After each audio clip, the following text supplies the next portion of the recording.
avons beaucoup de choses à faire, très clairement. Je constate, moi, depuis 1 an que je suis arrivé, qu'il y a de nombreux manques, finalement, sur notre territoire, et d'ailleurs au niveau national. Et donc, dans la continuité de ce qui a été initié par l'association, par l'API depuis sa création, c'est-à-dire l'accueil et le bien-être des personnes que nous accueillons, leur offrir des conditions dignes de vie et respectueuses, une place dans la société. Pour la partie enfance, vous l'avez vu, ça a commencé, on va l'inaugurer tout à l'heure, c'est la rénovation de l'IME, on a commencé par l'internat, on va aller maintenant sur l'ensemble de la structure et sa modernisation. C'est y intégrer dans cette IME des spécialités, intégrer l'autisme notamment. La pandémie de Covid-19 a été la prise de conscience de la nécessité d'accueillir en permanence certains jeunes qui sont en difficulté et puis travailler sur l'enseignement spécialisé, les classes inclusives et autres. Pour les adultes, c'est l'évolution et l'agrandissement de nos ESAT. Nous avons de plus en plus de demandes, tant mieux, l'activité évolue. Nos clients, quelque part, nos partenaires, parce que ce sont plus des partenaires que des clients, nous sollicitent de plus en plus pour développer des activités. Donc on a un gros travail d'évolution de nos ESAT à faire, à commencer par celui des aiguisottes. La ballastière est assez récente. Donc on va travailler sur d'autres formes de tremplin vers l'emploi en milieu ordinaire au niveau des personnes accueillies chez nous. L'intégration là aussi de l'autisme chez les adultes.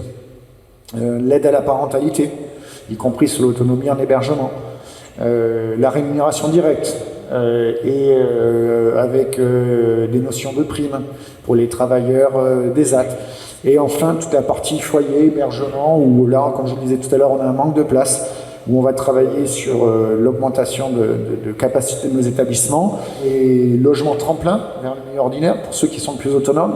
Avec l'objectif d'intégrer des structures normales. On travaillera également sur l'habitat adapté, l'habitat partagé, qui permettra de répondre à une partie du besoin des adultes que nous accueillons. Enfin, sur le vieillissement, comme je vous le disais, ça va être le plus gros chantier, puisque là on part quasiment de zéro. Le répit, la création de places en maison de retraite, maison de retraite spécialisée, on a fait des essais en maison de retraite, ça ne fonctionne pas très bien. Les EHPAD actuels ne sont pas adaptés à l'accueil des personnes handicapées, les personnes ne sont pas formées. C'est pour ça que dans les projets sur le vieillissement, nous avons aussi la notion de service qui va être apportée dans les différents établissements existants pour personnes ordinaires, de manière à amener un service si nos personnes sont assez autonomes pour aller dans ces établissements. Et puis on travaillera également sur l'habitat partagé, après tout, ça marche aussi pour les seniors, et on peut faire la même chose pour le handicap. Donc voilà tous les projets que l'on envisage, les orientations que j'ai soumis au conseil d'administration et que je souhaite porter, alors qui vont durer un moment, soyons clairs, là c'est le programme jusqu'à 2030, il y en a pour une dizaine d'années pour faire tout ça, donc on compte sur vous tous pour nous accompagner dans tout ça.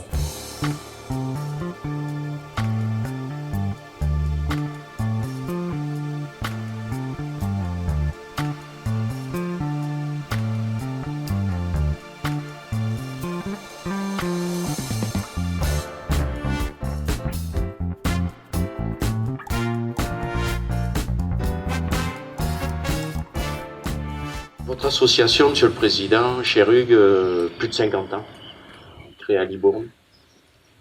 Et dans les années 70, le maire de Libourne a acheté un terrain sur la commune de Saint-Émilion pour faire cet établissement. Et là, je rebondis sur les partenariats entre communes, de travailler ensemble pour le bien de tous et surtout des enfants. Et avec Hugues, nous sommes en train de travailler aussi pour l'inclusion dans le milieu ordinaire, de travailler ensemble, de vous accueillir. Je le disais, vous êtes une pastille d'humanité, vous êtes aussi un challenge. Vous êtes au cœur de ce que doit être l'aménagement du territoire, de ce que doivent être les projets politiques au sens noble de nos collectivités, c'est-à-dire l'inclusion.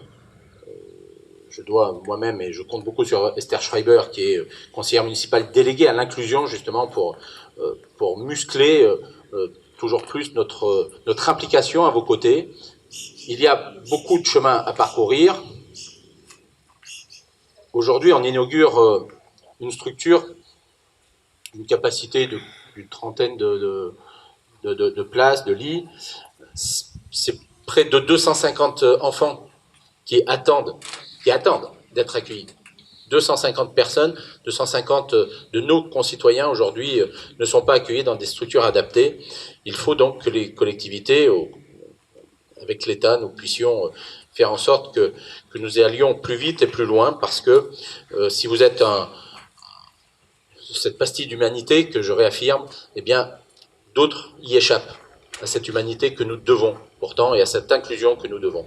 Je vous remercie, vous dire encore une fois bravo à vous, parents, parce que vous êtes des bénévoles, vous gérez cette association, et sans vous, eh bien, nous ne serions pas là.